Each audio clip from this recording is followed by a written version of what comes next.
جسے اگر کوئی پیٹ کا مسئلہ ہے وہ اس زیتون کے تیل کو اس نیت سے کھائے کہ اس کے پیٹ کا مسئلہ حل ہو جائے، اللہ تعالیٰ فرماتا ہے اللہ اسے شفائے کلی عطا فرمائے گا۔ اس کے علاوہ ایسے ہی ڈائریکٹ زیتون کو کھانا بھی اللہ تعالیٰ فرماتا ہے یہ بھی عقل کے لیے بہت بڑی نشانی ہے کہ رب العالمین اس کو جس مقصد سے کھائے اللہ تعالیٰ اسے پورا فرماتا ہے۔ دوسرا، رب العالمین نے طور سینا کی قسم کھائی ہے۔ طور سینا اس لیے اللہ فرماتا ہے کہ یہ طور سینا بھی اللہ تعالیٰ کی جو نعمتیں ہیں اس میں سے خاص نعمت ہیں اور خاص نشانیوں میں سے ہے۔ وہ اس طرح سے کہ طور سینا کے پہاڑ پر رب العالمین نے حضرت موسیٰ علیہ السلام سے کلام بھی فرمایا تھا، اور اللہ تعالیٰ فرماتے ہیں کہ یہ جو طور سینا کا پہاڑ ہے اس سے نکلنے والا سرما، یعنی کہ اس سے جو کاجل نکلتا ہے، اگر اسے بھی بطور کاجل یا سرما استعمال کیا جائے تو وہاں پر بھی اللہ تعالیٰ آنکھوں کو شفائے کلی عطا فرماتا ہے۔ لہٰذا یہ کچھ چیزیں ہیں جس کے بارے میں اللہ تعالیٰ نے فرمایا، جیسے کہ زیتون ہے جو کہ ان پہاڑوں کے اندر ہی ہزاروں برس تک نشو و نما پاتا ہے، اور اللہ تعالیٰ فرماتا ہے کہ وہ کبھی بھی جھڑتا نہیں ہے، اس کا جو پتا ہوتا ہے وہ جھڑتا نہیں ہے۔ رب العالمین فرماتے ہیں کہ سنو اے میرے بندو، تمہارا رب العالمین چونکہ تم سے بہت محبت کرتا ہے، لہٰذا قرآن میں اللہ تعالیٰ نے یہ جو دو طاقتور پھل کہہ دیجیے جن کا ذکر فرمایا، اور ایک طور سینا کا جس پر اللہ تعالیٰ نے اپنی تجلی عطا فرمائی، اور اس طور سینا کے پہاڑ پر ایسے اللہ تعالیٰ کی تجلی کے ذرات موجود ہیں جو آنکھوں میں لگانے سے بے نور آنکھوں کو بھی اللہ تعالیٰ نور عطا فرماتا ہے۔ یوزیلی یہ ایسا ہوتا ہے نا کہ جب انسان بوڑھاپے کی طرف بڑھ رہا ہوتا ہے تو بدن بہت ضعیف ہو جاتا ہے، ہمارے جو آرگنز ہوتے ہیں وہ بھی آہستہ آہستہ ناکارہ ہو جاتے ہیں، عقل یعنی کہ یادداشت کچھ کم ہونے لگتی ہے، اور پھر ہماری کمر جھکنے لگتی ہے، ہمارے بال جلد سفید ہونا شروع ہو جاتے ہیں، ہمارے جلد میں جھڑیاں پڑنا شروع ہو جاتی ہیں، اور پھر ہم اپنی زندگی کی ضروریات کے انجام جو کہ ضروریات سے تعلق رکھتے ہیں کام، ہم اسے بھی بہت مجبوری کی صورت میں پورا کر رہے ہوتے ہیں۔ اسی معنی یہ ہوا کہ اللہ تعالیٰ نے جب ہمیں زندگی اور جوانی عطا فرمائی تھی تب تو ہم بہت تیزی کے ساتھ اپنے ہر کام کو پورا کر لیتے تھے، لیکن اللہ تعالیٰ فرماتا ہے اے میرے بندو، تمہارے بڑھاپے کی علامات یہ ہوں گی کہ تمہارا جسم ناتواں ہو جائے گا، اور جیسے کہ میں نے آپ کو بتایا کہ جو ہماری پیٹھ ہے وہ جھک جائے گی، بال سفید ہو جائیں گے، جلد میں جھڑیاں پڑ جائیں گی، اور جو زندگی کی ضروریات والے کام ہیں وہ بھی ہم بہت مشکل سے پورے کر پائیں گے۔ اللہ تعالیٰ فرماتا ہے سنو اے میرے بندوں، یہ باتیں میں تمہیں اس لیے بتا رہا ہوں کہ جب تم بڑھاپا دیکھو تو ایک دم تکلیف میں نہ ہو، تم یہ نہ سوچو کہ پتہ نہیں بڑھاپے میں ہونے والا کیا ہے، اور جب ہو جاؤ تو یہ نہ سوچو کہ قرآن میں تو اس بات کا کہیں کوئی ذکر ہی نہ تھا، چونکہ قرآن تمہارے لیے ایک مکمل طور پر سرچشمہ ہدایت والی کتاب ہے۔ تمہارے ساتھ جوانی میں کیا ہوگا، بچپنے میں کیا ہوگا، وہ سب اللہ بتا چکا، مگر یہ کہ زندگی کا آخری حصے کا سفر جو کہ بڑھاپے سے تعلق رکھتا ہے، اللہ فرماتا ہے کہ سن لو، اچھی اچھی شکل و صورت جو ہوتی ہے نا وہ بھی جھوڑیوں کی وجہ سے کہیں نہ کہیں بے رونق ہو جاتی ہے، تو تم اللہ تعالیٰ کا شکر ادا کرو اپنی جوانی والی صورت دیکھ کر بھی اور بڑھاپے والی صورت دیکھ کر بھی۔ اللہ تعالیٰ فرماتا ہے کہ شکر تو اس کی عادت نہیں ہوتی جو کافر ہے، جو شکر کرتا نہیں ہے اللہ کا وہ کافر ہے۔ لہٰذا اگر تمہاری کمریں بڑھاپے میں جھک جائیں، تمہارے بال سفید ہو جائیں، تمہارے جلد میں جھڑیاں پڑ جائیں، اور تمہیں اپنی ضروریات کا کام کرنے میں بھی دشواری پیش آئے اور بہت مجبوری محسوس کرو، تب بھی اللہ ہی کا شکر ادا کرنا، یہ نہ کہنا کہ اب تو ہم بوڑھے ہو گئے، پتہ نہیں کیا ہو گیا ہے ہمارے ساتھ۔ اللہ تعالیٰ فرماتا ہے کہ کچھ بھی نیا نہیں ہوا، کچھ بھی نیا نہیں ہوا، تم انسان بن کر اس دنیا میں آئے ہو، لہٰذا تم بڑھاپے کی طرف بھی جاؤ گے، تو اپنی جوانی میں عبادت کو ترجیح دو، کیونکہ بڑھاپا ایک ایسی چیز ہوتی ہے جس میں انسان اپنی ضروریات کے کاموں کو پورا کرنے میں بھی مکمل طور پر عبور حاصل نہیں کر سکتا، اور اگر کر بھی لے تو نہایت مجبوری کی صورت میں کرتا ہے۔ لیکن جوانی میں عبادت بھی خوب ہوتی ہے، اللہ فرماتا ہے تمہاری جوانی کی عبادت اللہ کو بہت، تمہاری جوانی کی جو عبادت ہے وہ اللہ رب العالمین کو بہت زیادہ پسند ہے۔ تمہاری بڑھاپی کی عبادت کا درجہ ضرور ہے، اللہ فرماتا ہے، لیکن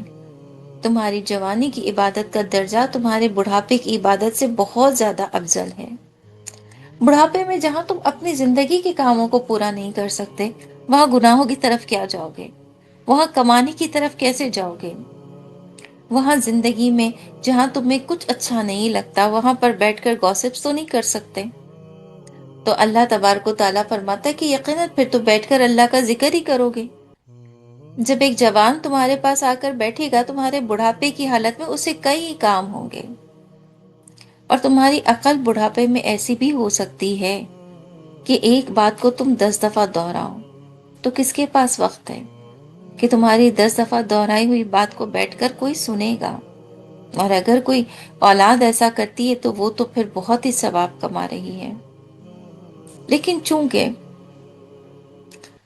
اللہ تعالیٰ فرماتا ہے کہ تمہاری اولاد کو بھی تمہارے اللہ نے انہی ذمہ داریوں کے ساتھ پیدا فرمایا جن ذمہ داریوں سے تم بوڑھا ہونے سے پہلے گزر کر آئے ہو اپنی جوانی میں، تو تمہیں انڈرسٹینڈ کرنا ہے اپنے ارد گرد کے ان بچوں کو، بیٹیوں کو، ان کی بھی تکالیف کو اور ان کی بھی ضروریات کو، ان کی بھی ذمہ داریوں کو اس بڑھاپے میں تمہیں سمجھنا ہے۔ لہٰذا پھر تمہارے پاس کیا رہ جائے گا؟ ایک اللہ کا ذکر۔ تو جب تمہارے پاس کوئی چوائس نہیں تھی تو پھر تم اللہ کا ذکر بڑھاپے میں کر رہے ہو۔ اسی لیے اللہ تعالیٰ نے فرمایا کہ وہ جوانی کی عبادت جو کہ ذمہ داریوں سے بھری ہوئی ہوتی ہے، اللہ تعالیٰ کو بہت پسند ہے۔ اور یہاں پر اللہ رب العالمین نے اس لیے بھی اس بات کو ہمیں تفصیل کے ساتھ سمجھایا ہے کہ جب تمہاری صورتیں بگڑنے لگیں، اللہ فرماتا ہے اللہ نے تو بے شک لقد خلقنا الانسان فی احسن تقویم، بے شک ہم نے آدمی کو اچھی صورت پر بنایا، مگر یہ کہ پھر ثم رددنہ اسفل سافلین، پھر اسے ہر نیچی سے نیچی حالت کی طرف پھیر دیا، یعنی کہ وہ بزرگ ہوتے ہوتے ہوتے ہوتے ایک بچے کی صورت میں چلا گیا۔ جب تم اس حالت پر پہنچو گے، اس سے پہلے یہ ان حالت کے اندر جس کو ضعیفی کہتے ہیں، انجیر بھی کھانا اور زیتون بھی کھانا، پہلے اللہ نے یہ سمجھا دیا کہ ذمہ داریاں کیا ہیں، پھر بحیثیت بڑھاپے یہ سمجھا دیا کہ اب بڑھاپے میں ایک مومن بندے کی ذمہ داریاں کیا ہیں، اسے اس معاشرے میں کیسے رہنا ہے۔ اور پھر اللہ تعالیٰ نے یہ بھی فرما دیا کہ جب تمہاری ڈائٹس بھی کم ہونے لگے نا، کیونکہ بڑھاپے میں انسان کو اتنا زیادہ اچھا ہضم نہیں ہوتا جتنا جوانی میں ہوتا ہے، تو اس وقت اللہ تعالیٰ نے فرمایا کہ انجیر کھانا اور یہ زیتون کھانا، زیتون کے تیل کو اپنے کھانوں میں استعمال کرنا، تور سینا کا کاجل لگانا، کیونکہ ضعیفے میں تمہاری نگاہیں بھی تو کمزور ہوں گی، صرف جسم تو نہیں۔ تو وہ جو زندگی تمہاری باقی ہوگی اس میں صحت مندی کی علامات آتی رہیں گی، جوانی کی نہیں، صحت مندی کی علامات آتی رہیں گی۔ پھر اللہ تعالیٰ نے انسان کو آگے سمجھایا کہ جس حالت میں بھی ہو نا، جب ایمان اللہ پر لے کر آ گئے تو بس ہر حال میں اللہ کا شکر ادا کرنا، جوانی ہو بڑھاپا ہو، اچھے کام کرتے رہنا، تمہیں اللہ بہت ثواب دے گا۔ اور اللہ تعالیٰ فرماتا ہے کہ جب تم اس بات کو سمجھ گئے نا میرے بندوں کہ تمہارا رب تمہیں ثواب دے گا، تو پھر تمہاری زندگی کا ہر ایک عمل بڑھاپے میں بھی، تمہاری زبان سے نکلا ہوا ہر ایک لفظ بڑھاپے میں بھی بہت سکون والا ہونا چاہیے، بہت ایمان افروز ہونا چاہیے، اس لیے کہ جیسے بڑھاپے کو جھٹلایا نہیں جا سکتا، اللہ فرماتا ہے ایک اور دن ہے جو انصاف کا دن ہے، جسے قیامت کہتے ہیں، وہ بھی جھٹلانے والوں میں سے نہیں ہے، اسے بھی جھٹلایا نہیں جا سکتا، یہ کوئی جھٹلانے والی چیز نہیں ہے۔